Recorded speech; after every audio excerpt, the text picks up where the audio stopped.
So it turns out that the signature of the quantum field is greater and greater degrees of oneness and wholeness, right? So think about it. When we live in stress, we live in separation, right? Because our senses fool us into believing you're there and I'm here, and everybody is separate from us, and everything is separate from us. That's 3D reality, right? But as you start opening this center, all of a sudden, when you become nobody, no one, no thing, nowhere, and no time, right? That's the moment that your consciousness lines up with the consciousness of the field. That's when you are totally present. Now, here's the deal.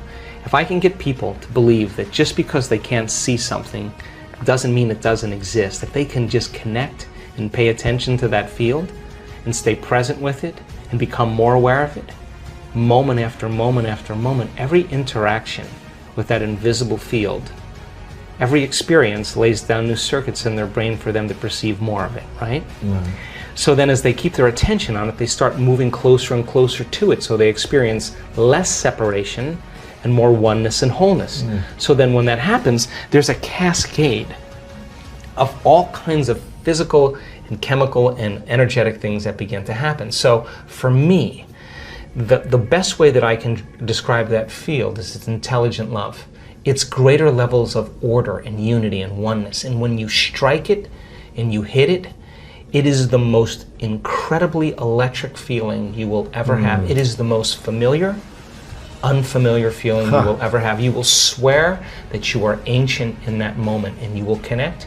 And it won't be just like love for your puppy.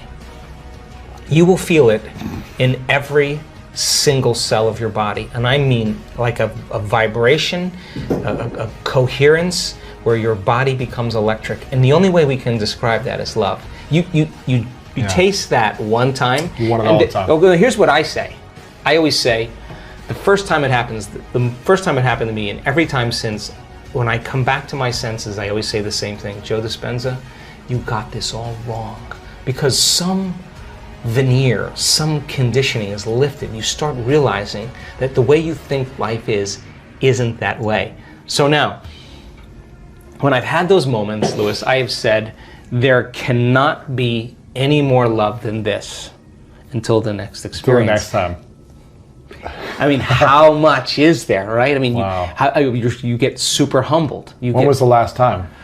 Ooh, about 5 days ago, yeah. What was the moment?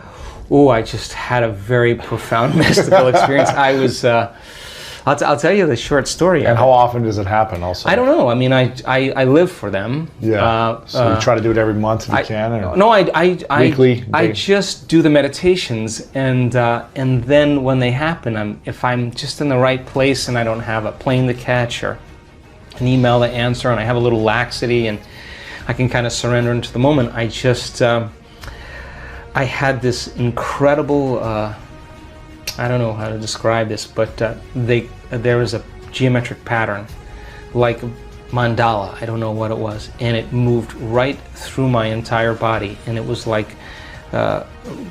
working with me, with my physical body, and wow. If I could surrender to it, it was just incredible bliss. I mean, incredible bliss. I mean, I don't know how to describe it. And wow. and when that occurs, when it happened to me, I had this. My heart was just lit up. Like it was an experience. It wasn't a physical experience, you know. It was from within. And here's the weird thing: every time it happens, my heart feels alive. Like it lasts for days. Like the emotion from the experience lasts for days. And people are like, "What's up with you? Like, what?" And you're just kind of so joyful. You got this big smile on your face. I just am so happy to be alive, right? And so I think that, independent of, listen, I now know. I mean, we've measured genetic changes, hormonal changes, neurotransmitter changes. We've measured immune system responses by trading fear for gratitude. We've measured gene expressions. We now know that people can signal the gene to reduce cancer and tumors, signal the gene to grow new neurons. We've measured this. Signal the gene for stem cells to go to damaged tissues and repair them. Oxidative stress gene signal. We've seen that in our students. Now here's the deal.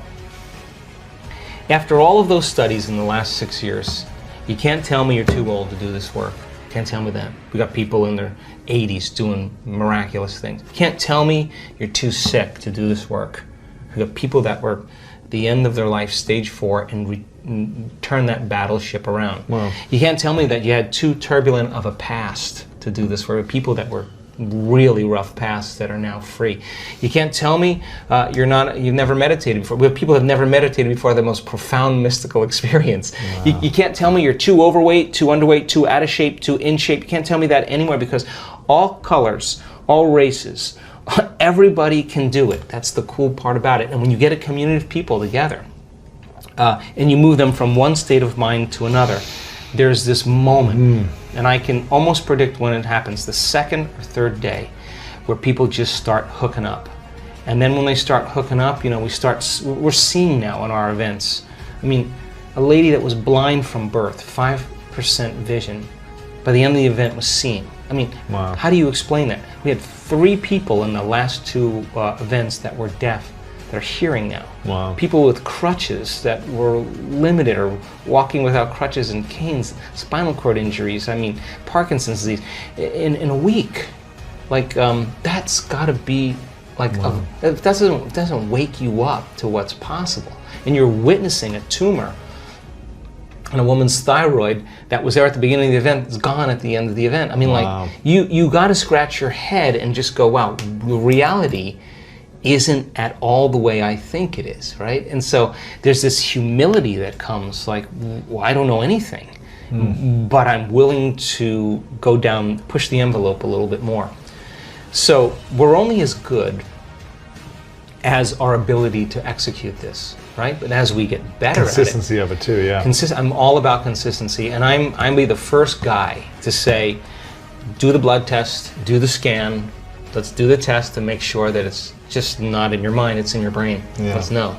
So now the evidence then supports it, the testimonials support it, and all of a sudden people now are beginning to wake up to what's possible. And just like the 4-minute mile.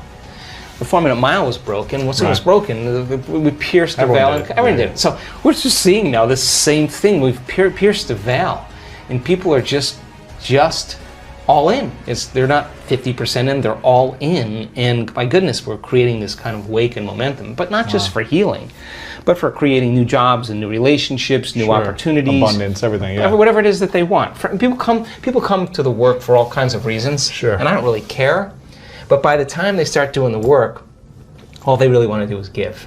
Because when you feel so amazing and feel so great about yourself that you no longer want anything, the first thing you want to do is give. I mean, when we see that brain scan moving into coherence and those 2 hemispheres come together, and all of a sudden we see that heart just start going boom, boom, very orderly, and see the more energy going in the brain goes into super coherence.